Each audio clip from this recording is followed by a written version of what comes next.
Beata hetoayo, neto kajela, hetoa,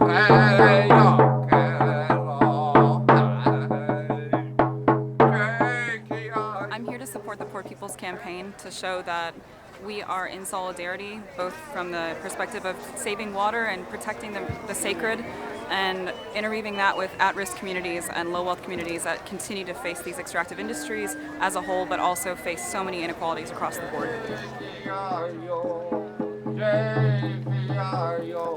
To see all these people of different faith traditions come together is really powerful, of saying, we care about our at-risk communities. We care about people who are forgotten, who are left out of the conversation.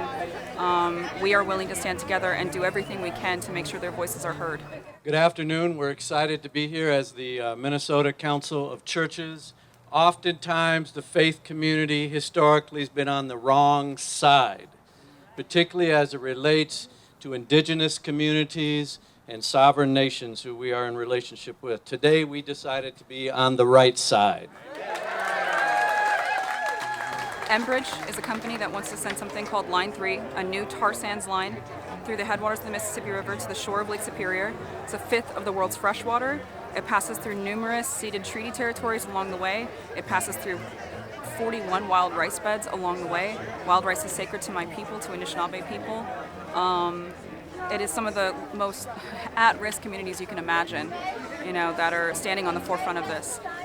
This is a fight being led by indigenous communities, just like we saw in Standing Rock. So it is the people who have the least who are fighting for the most for all of us, for our shared future.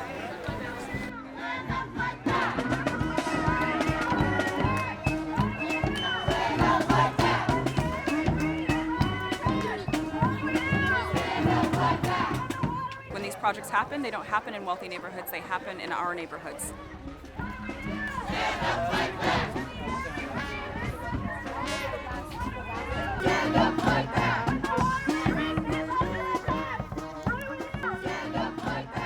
Over the last weeks and months, we've been collecting signatures from faith leaders from all across the area, and we collected 540 signatures to a letter that the Interfaith Light and Power gathered together.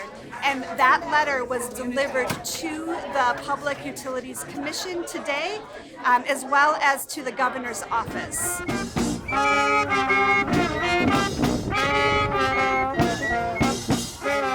I think that's what's so remarkable about the Poor People's Campaign is it truly is a multi-faith, no faith, bringing together people who are really wrestling with what does morality mean when we're talking about the greatest good, when we're talking about the largest number of people.